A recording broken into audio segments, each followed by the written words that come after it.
Am I the a-hole for going off on my sister for saying her bio kids are our kids?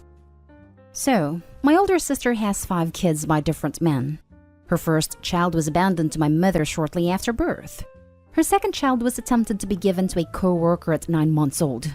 Attempted, as in the co-worker offered to babysit the kid, but was surprised when she got baby's diaper bag with birth certificate, social security card, and a note saying, "You keep the little witch, I don't want her."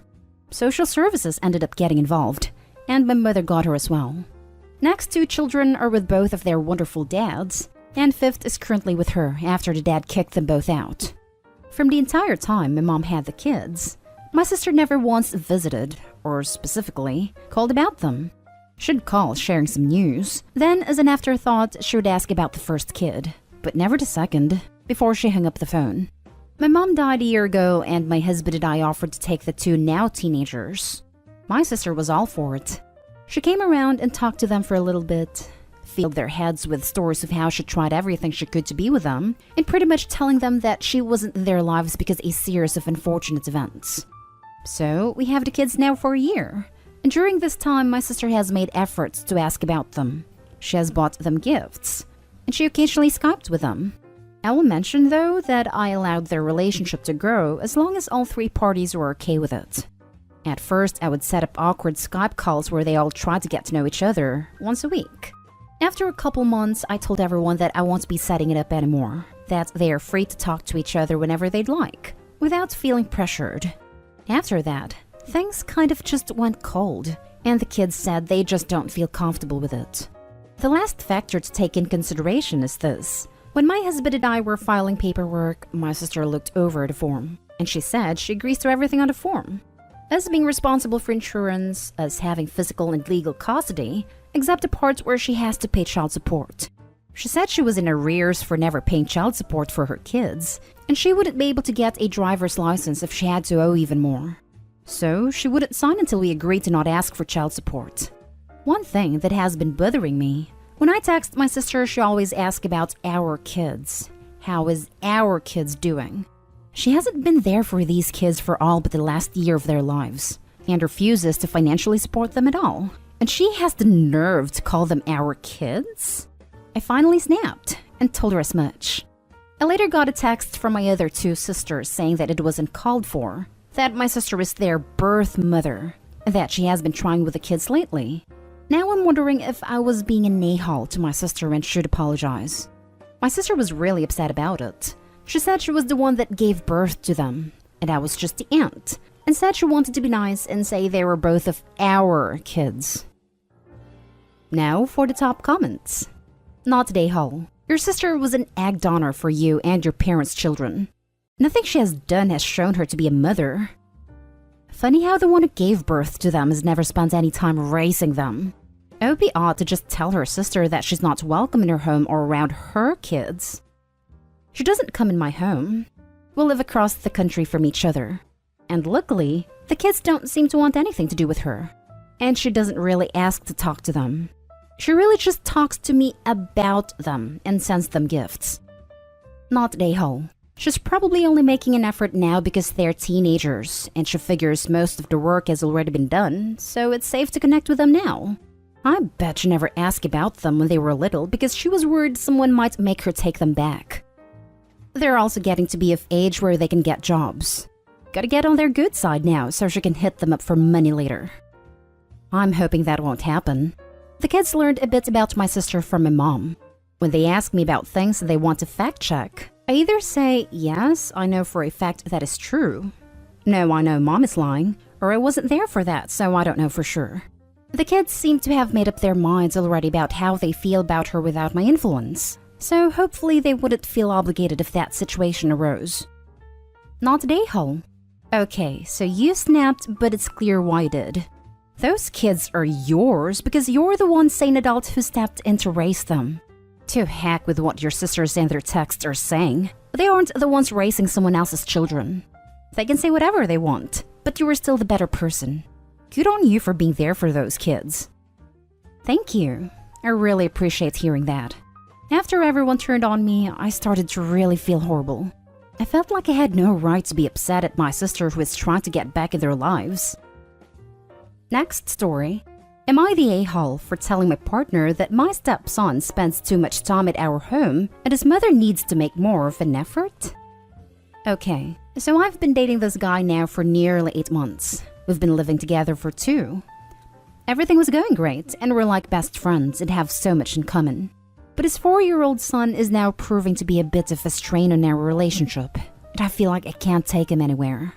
His son throws tantrums, slams doors when he doesn't get what he wants, smashing the glass on my sister's door.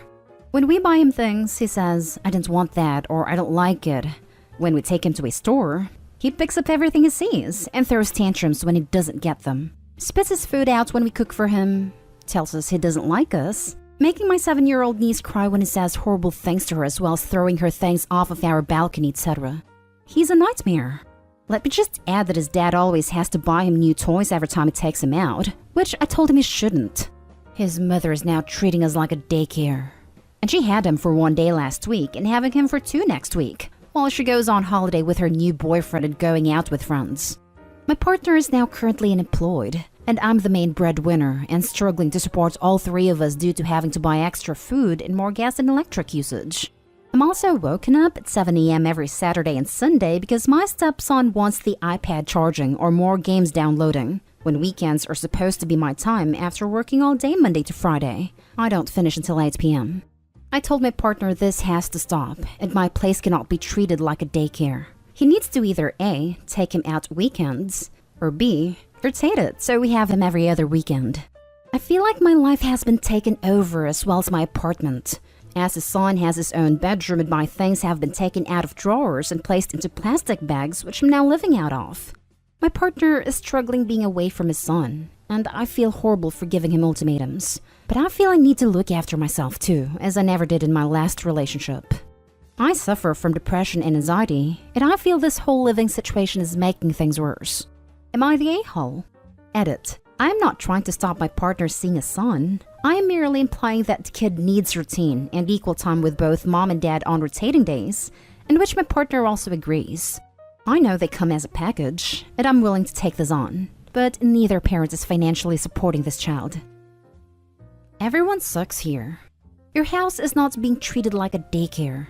It's being treated like the home of a child's parent, which it is.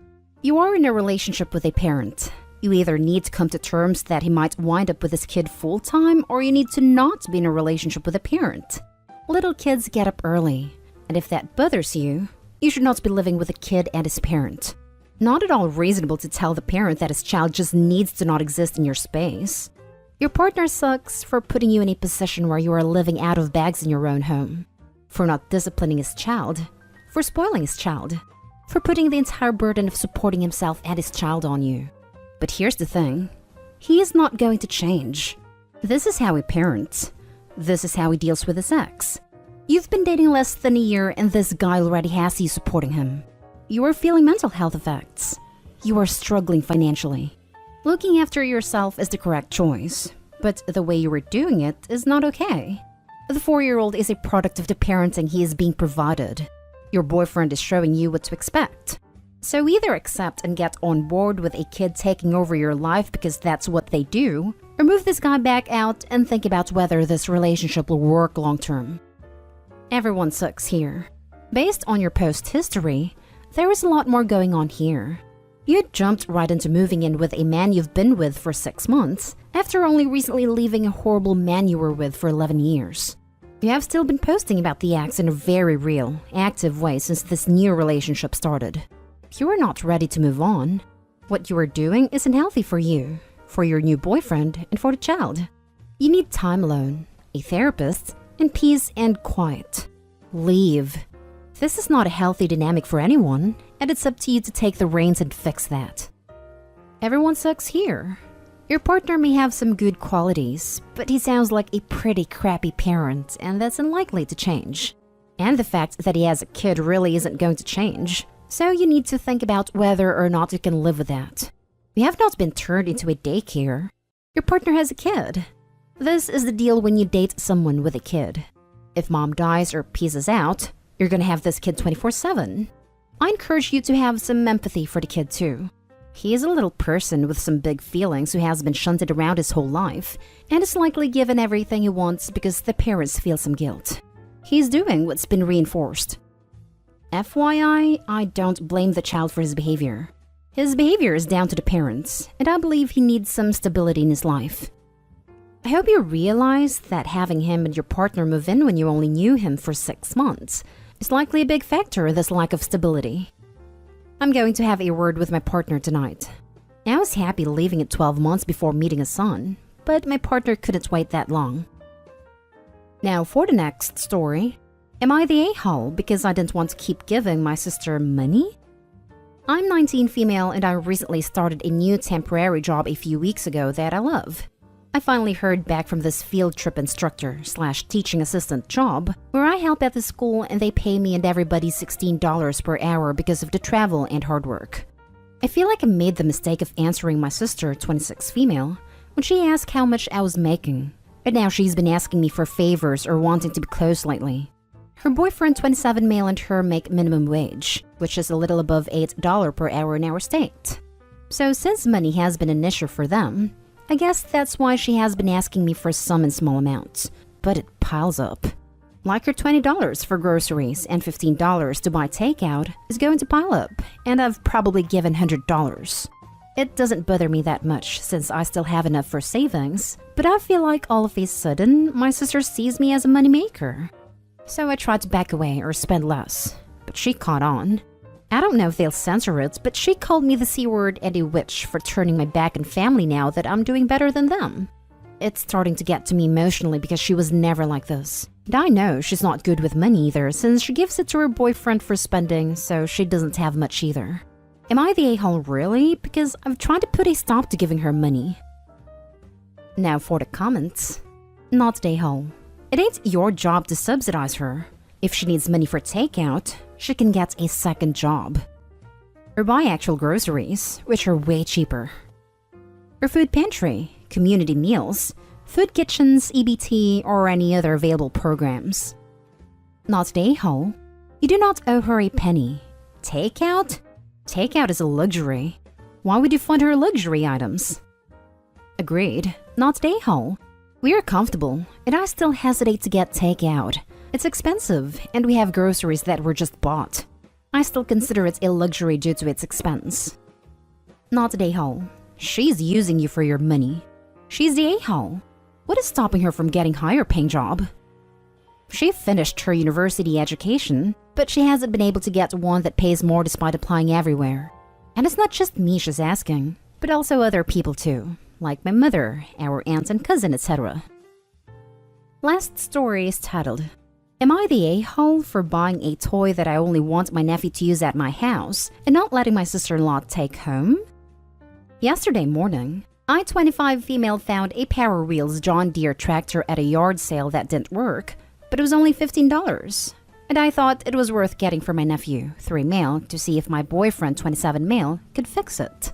I moved in with my boyfriend last weekend, and he has a big field that I thought my nephew would love to ride it in. I bought it yesterday morning, and then yesterday evening after my boyfriend got off of work, we took his truck to the house and picked it up. They also had a little trailer that went with it that they threw in for free. My boyfriend and his friend worked on it for like an hour once we got home, and ended up getting it working by taking apart the gear shifter and cleaning the electrical connections inside it.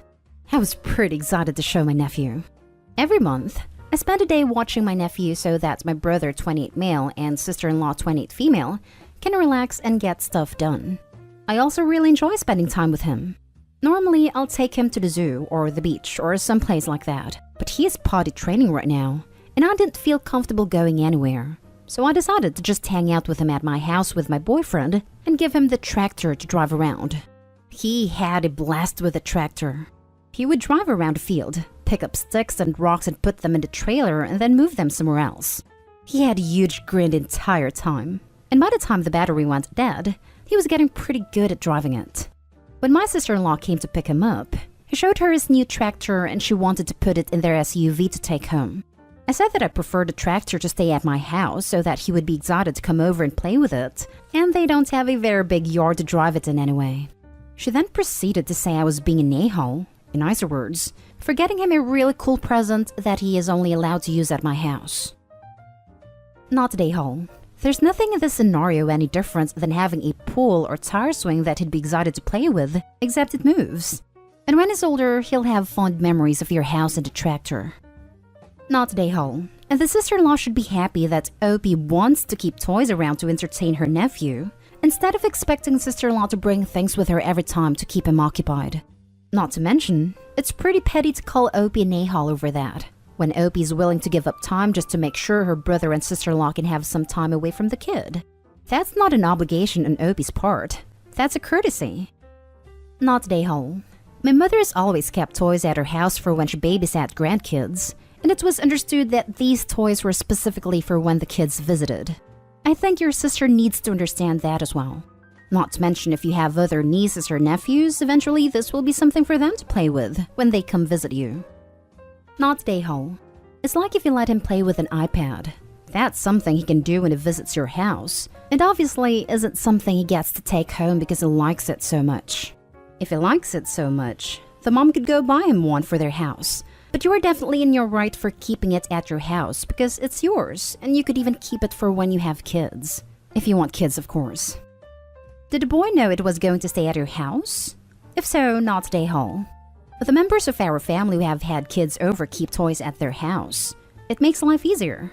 I think that's a great idea. I didn't really present it as a gift or anything to him. As far as he knows, it's just part of my boyfriend's tractor collection. He has a big tractor and riding mower, so this one looks really cute sitting next to them. This was the first time he has ever been to this house too.